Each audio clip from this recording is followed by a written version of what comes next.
ان میں سے نمبر 1 ایران ہے. اگر ہم چلتے ہیں عرب سے مشرق کی طرف تو ایران ایک اعتبار سے یہ بازی لے گیا ہے پورے عالم اسلام پر.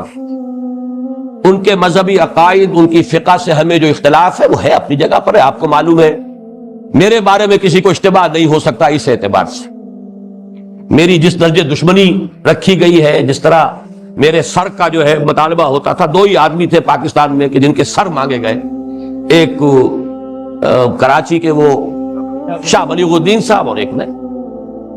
تو اس حوالے سے وہ اپنی جگہ پر اختلاف ہے، لیکن اس حقیقت کا اعتراف کیے بغیر نہیں رہا جا سکتا. پورے عالم اسلام میں یہ واحد مسلمان ملک ہے جس نے بہرحال اپنی شریعت، اپنے عقائد کے مطابق ایک مذہبی انقلاب برپا کیا ہے. اور پورے عالم اسلام میں مذہبی سطح پر حکومت کی سطح پر فنڈامنٹلسٹ صرف ایک ملک ہے، یا دوسرا جو ہے تھوڑا سا وہ ہے سوڈان، لیکن اس کی اہمیت اس لیے نہیں کہ وہ کسی عوامی انقلاب سے نہیں بنا، بلکہ وہ تو ایک فوجی انقلاب سے شکل بنی ہے جو بھی بنی ہے. اللہ کرے اس میں استقامت ہو، اس سے یقینی کوئی نتیجہ برآمد ہو جائے. خبریں بھی اچھی آ رہی ہیں، لیکن میں تو دنیا کا جو پرسپیکٹو ہے اس کے حوالے سے عرض کر رہا ہوں کہ اس پہلو سے ایران ان کا ٹارگٹ ہے، ٹارگٹ نمبر 1 ایک خاص اعتبار سے. ٹارگٹ نمبر 1 ایک دوسرے اعتبار سے ہم ہیں، وہ میں بعد میں عرض کروں گا. چونکہ حکومت کی سطح پر فنڈامنٹلزم ہے اور وہ آیا ہے ایک عوامی انقلاب کے نتیجے پہ، پھر ان کے پاس تیل کی دولت ہے، اس کے خلاف اکنامک سینکشنز بھی ہو جائیں تو اگر لیبیا کھڑا ہو سکتا ہے تو بہرحال وہ بھی کھڑا ہو سکتا ہے. اور نقشہ وہ دنیا کو دکھا چکا ہے کہ لڑا دے ممولے کو شہباز، یہ نقشہ بھی اس نے دکھا دیا ہے. یہ ہے ایران کا معاملہ. نمبر 2 پاکستان. پاکستان 400 برس کی تجدیدی مساعی کا امین ہے، امانت دار ہے.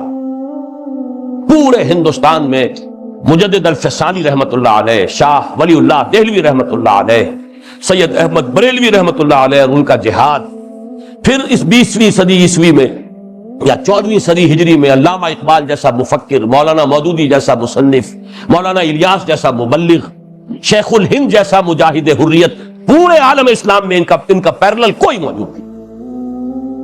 یہ 400 سال کی تاریخ ہے، اس کی امانت اور اس کے نتیجے میں یہاں کے مڈل کلاس میں فنڈامنٹلزم کا ایک نیوکلیس ہے. اگرچہ حکومت کی سطح پر کوئی پیش رفت نہیں ہو سکی آج تک، بلکہ اب تو پسپائی ہو رہی ہے، اب پیچھے ہٹ رہے ہیں.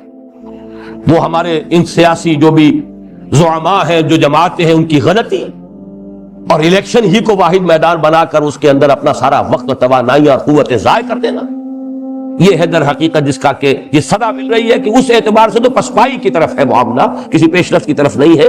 لیکن باہر والے تو دیکھتے ہیں نا کہ اندر کیا کچھ مواد موجود ہے. اگر مڈل کلاس میں وہ فنڈامنٹلزم کا بارود موجود ہے تو کسی بھی وقت اس کے اندر جو ہے وہ کوئی دھماکہ ہو سکتا ہے. دوسری بات جو ان کے لیے ایک اعتبار سے ٹارگٹ نمبر 1 ہمیں بنا رہی ہے وہ ہمارا ایٹمک نو ہاؤ ہے.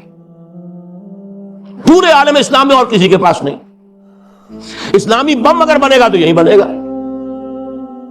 یہ ہے مختلف اسباب جس کے بنا پر ایران اور پاکستان کو آپ بریکٹ کر لیجئے. یہ اس نیو ورلڈ آرڈر یا آج کی میری گفتگو کے حوالے سے یہودی اور عیسائی گٹھ جوڑ کا جو ٹارگٹ نمبر 1 ہے، ایک اعتبار سے ایران ہے، ایک اعتبار سے پاکستان ہے.